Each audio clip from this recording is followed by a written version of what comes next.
भोजन में प्रोटीन की कमी से हो सकता है ए क्वाशियोरकर, बी मैरस्मस, सी रिकेट्स, डी स्कर्वी।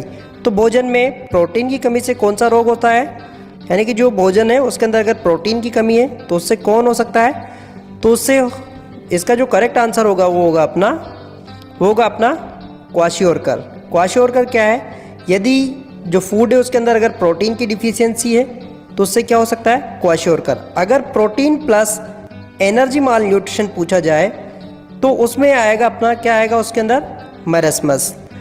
और रिकेट्स किसकी कमी की वजह से होता है, रिकेट्स जो होता है वो विटामिन डी की कमी की वजह से होता है, और स्कर्वी विटामिन सी की कमी की वजह से होता है। तो यहाँ पे पूछा है भोजन में प्रोटीन की कमी से कौन सा रोग होता है। तो भोजन में जो प्रोटीन की कमी से जो रोग होगा वो होगा, उसे कहेंगे अपन, इसका करेक्ट आंसर होगा वो क्वाशियोरकर, यानी कि इसका जो करेक्ट आंसर है वो अपना ए वाला है।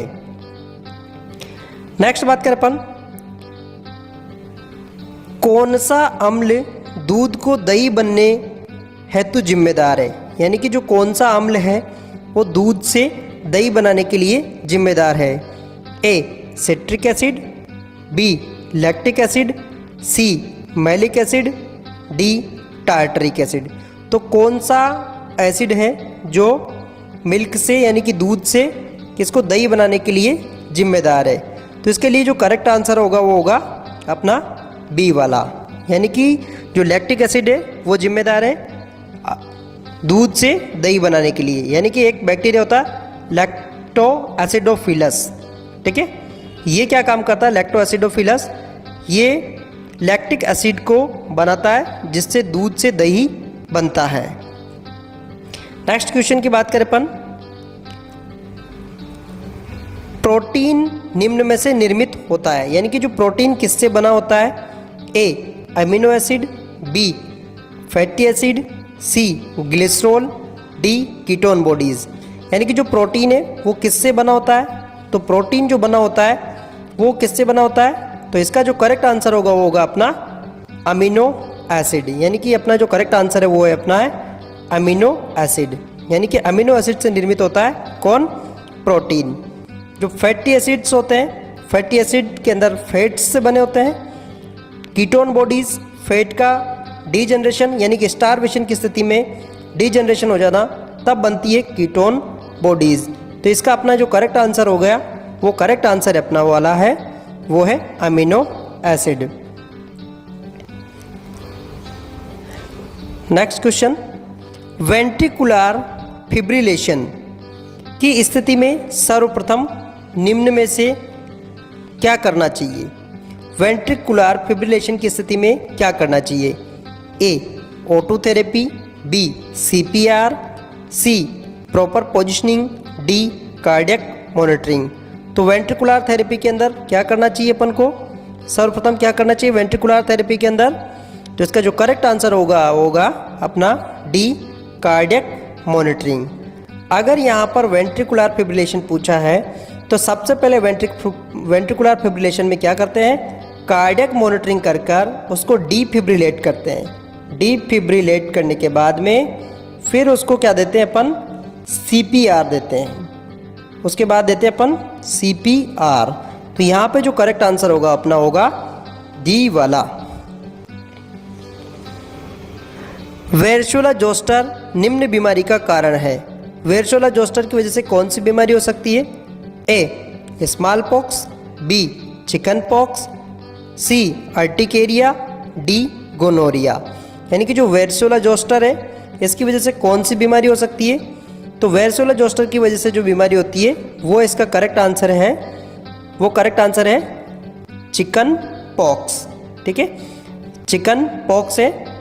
और गोनोरिया है, ये नाइजीरिया गोनोरिया की वजह से होता है। तो यहाँ पर अपना जो करेक्ट आंसर होगा वो होगा अपना चिकन पॉक्स। जो चिकन पॉक्स है वो एक स्किन की डिजीज है,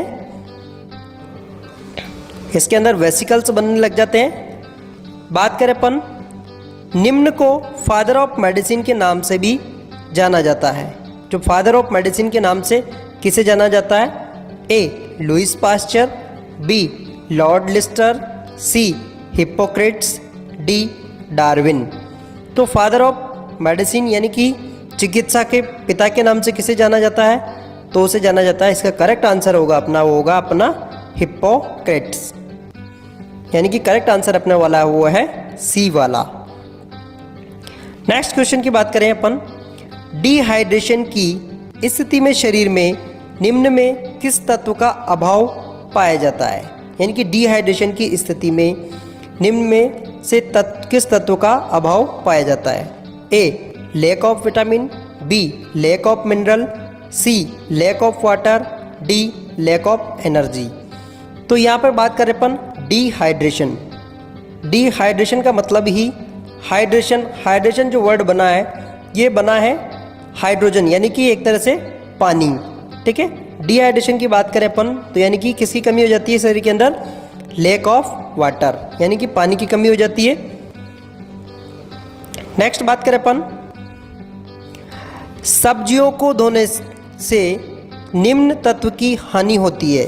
यानी कि जो सब्जियां होती है उनको वॉश करने पर कौन से तत्व की हानि होती है?